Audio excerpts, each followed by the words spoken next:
Voilà, mesdames et messieurs, on va terminer cet entretien avec cette spéciale, Arcade International, dans le cadre de cette manifestation prévue l'été prochain au Congo-Brazzaville, le Lyon-Ponton Marathon. Je suis en compagnie de notre marathonien, vous l'avez vu ce matin sur Zana TV, les images, il a participé en fait au marathon de Paris. Serge, bonsoir.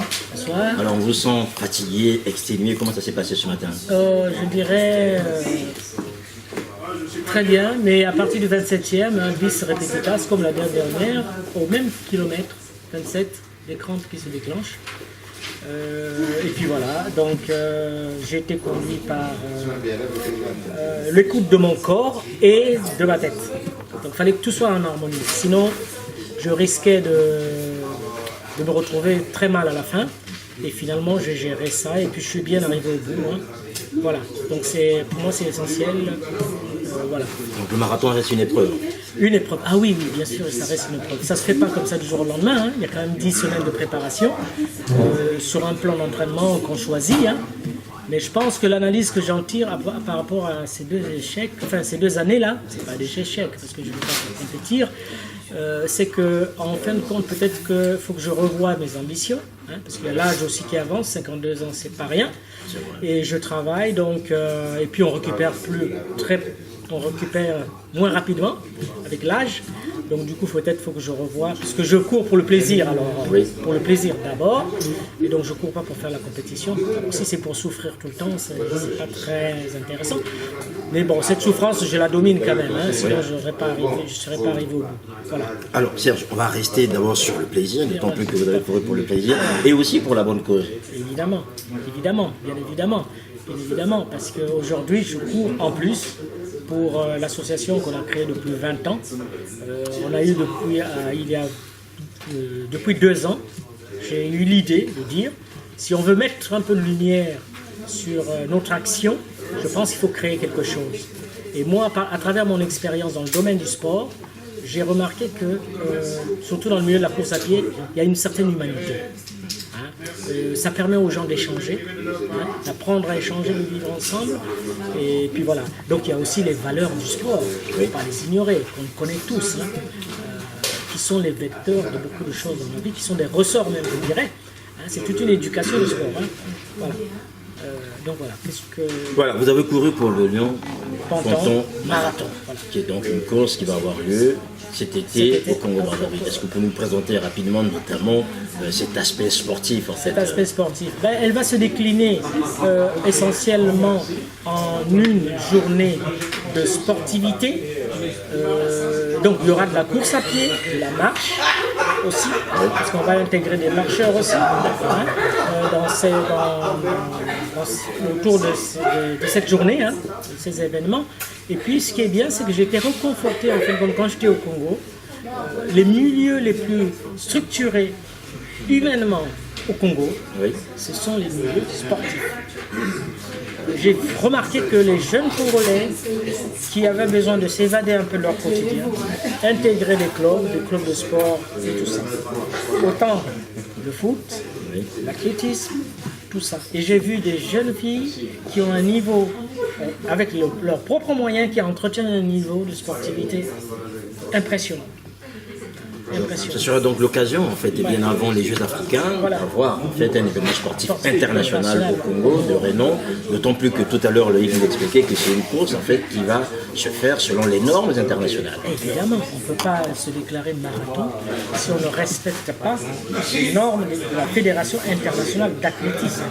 Donc, moi je ne suis pas un spécialiste du domaine de l'athlétisme, hein. Je viens d'abord du monde du foot, que j'ai beaucoup plus fait en loisir, parce que au Congo, on te disait, si tu fais des études, le sport, voilà, hein, donc il fallait choisir. Donc, comme j'avais des facilités au niveau scolaire, mon père me disait, fais attention, parce que lui, à 25 ans, il n'avait plus de genoux.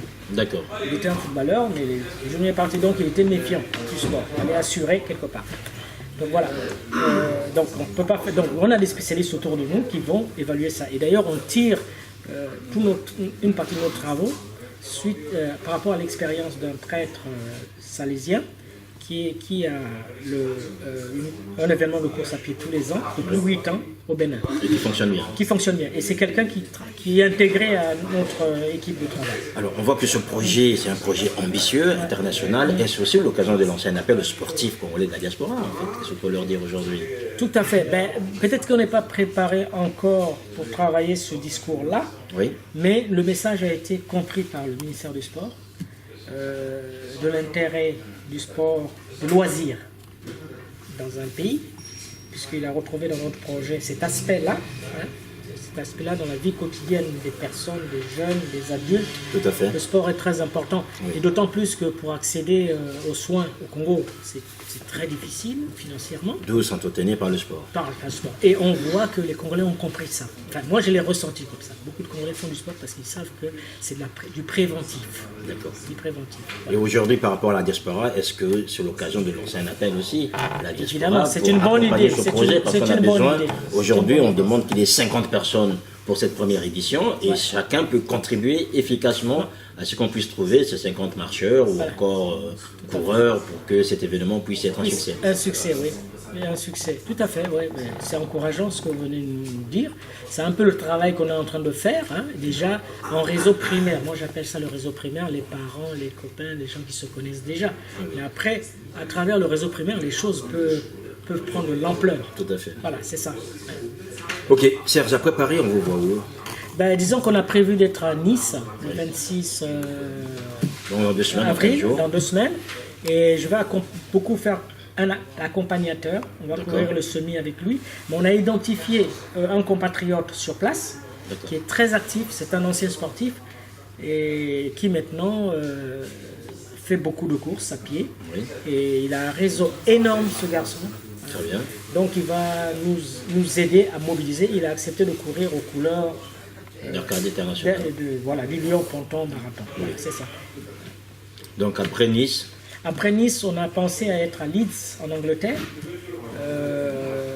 Donc ça, on n'a pas encore confirmé les inscriptions. mais tout ça, ça fait partie Ça de fait la partie préparation en fait. de la préparation. Et après, au retour du Congo, ça va être le Run in Lyon, où on va être très fortement présent. D'accord. Avec- Mais aujourd'hui, en fait, l'ambition, je pense, des organisateurs, c'est d'inscrire cet événement sportif dans le calendrier, aujourd'hui au Congo, notamment pour les gens qui aiment les bonnes courses. Et les C'est courses. évident, c'est évident. On veut travailler dans la durée. Ça, c'est évident. Ça, c'est évident. À travers ça, il y a une vision. Il y a une vision, et cette vision, on ne peut pas la travailler comme ça. C'est-à-dire qu'il faut que les gens s'approprient l'événement. Il faut qu'on travaille dans la durée. Alors, Serge, vous courez, il faut savoir aussi que dans l'organisation, un marathon nécessite des bénévoles. C'est aussi peut-être l'occasion de lancer un appel, Un appel aux bénévoles. Congolais, peut-être ceux qui seront en vacances, la diaspora qui seront en vacances au Congo, des Évidemment. bénévoles, et en même temps, Tout à fait. ceux qui sont au Congo, d'accompagner cet événement. Évidemment, évidemment. On sait. Il y a un travail qui est en train de se faire. Jean-Noël l'a parlé déjà aujourd'hui. C'est qu'on essaie. Mais c'est pas évident de mobiliser les gens comme ça, parce que des choses comme ça n'arrivent pas souvent au Congo. Ça s'est jamais fait. Ils nous déjà, regardent un c'est une peu. première. Oui, oui. Et finalement, en insistant, qu'on est nos compatriotes, en insistant, on peut arriver à mobiliser du monde. Voilà, on va rester sur cette note positive. En insistant, on va arriver à mobiliser du monde. Serge, merci. Merci à vous aussi de nous avoir accordé cette occasion, cette tribune médiatique. Et j'espère que la suite on aura l'occasion de vous retrouver dans l'évolution de ce projet. Voilà, nous aussi nous aurons l'occasion de vous retrouver sur Ziana TV. Merci à Noko Komungakoso pour les images, à Natif Ferrari pour toujours à l'attention particulière et aussi à Arcade International, son président Jean-Noël Mabiala et l'ensemble des personnes qui participent aujourd'hui à ce projet Lyon-Ponton Marathon. Merci à Serge et surtout portez-vous bien, à très bientôt. Au revoir.